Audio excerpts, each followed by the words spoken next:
my work as teacher of theology, and for some time now I've been researching ecological theology and also doing workshops on it and talking to groups of people about it. And I thought it was time to try and do something that would reach out and be accessible to people, to try and bring that work into a form in which people pick up something and read the kind of things that I've been dialoguing with people about.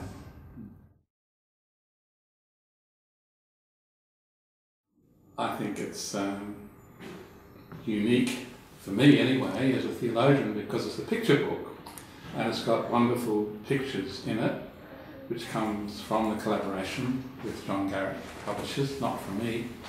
But I'm delighted at that. I think it makes it, particularly when you're talking about creation and creation theology in relationship to Jesus, to have the pictures there, to have creation there really matters. From the theological side, I think what makes this book unique and important for me is that it tries to show the connection between God's creation of the whole universe and its meaning in terms of our faith in Jesus. So it brings Jesus and creation together. And so very often we talk about creation theology, but we don't go to the Jesus side of things. This is trying to hold creation and incarnation together.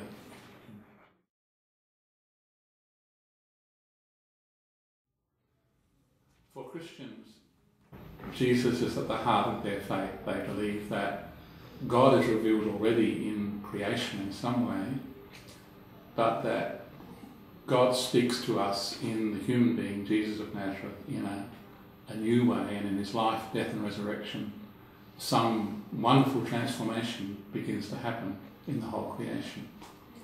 And so I'm trying to talk about that transformation. I'm trying to talk about what happens to creation through Jesus Christ and all that happened 2,000 years ago and is happening now.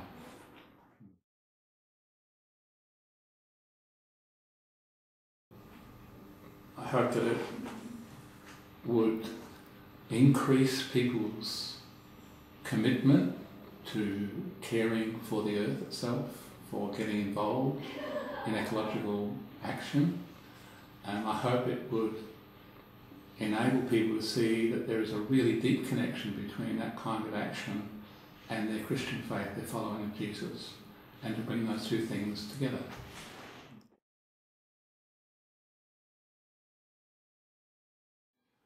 One of the problems is that everything's interconnected in terms of ecological. The crisis we face and the devastation all around us. Probably two things I would say that are part of this interconnected reality. One is that we have ruthlessly extracted what we think we need and what we want from the earth without regard to the whole creation and without regard to future generations of human beings. And that exploitative action is at the heart of the problem, I think. And I think the result of that is that we've already begun to lose species.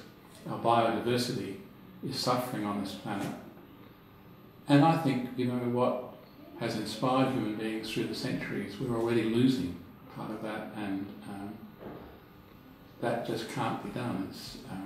And from a Christian perspective, this is God's good creation that we're losing through our own actions.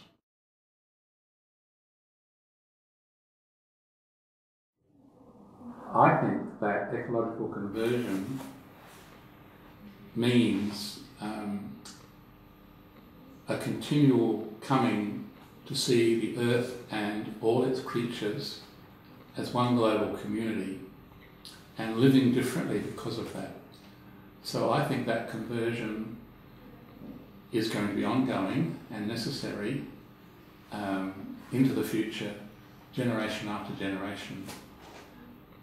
I do think it will change things. I think it is already happening. It gives me hope.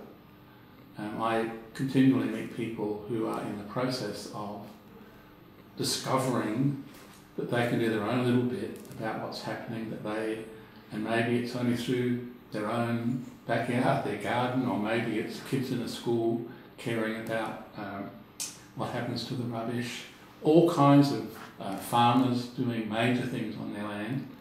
There's a movement afoot, and that's the movement I'm calling ecological conversion.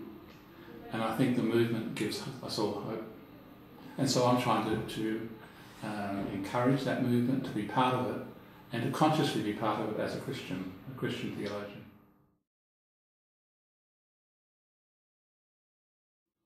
I see it as absolutely essential because the gospel message is about following Jesus and his kingdom. And his kingdom is a kingdom of justice, peace, and we haven't often said this in the past, but I think creation itself, the good of the whole earth community. And so the connection with God's creation, with life on earth, with the interconnected web of life, following Jesus means loving this creation, this earth, these creatures, the way God loves them. So I think to be converted to Jesus is to take on his attitude to the natural world and to take on God's love for the whole creation.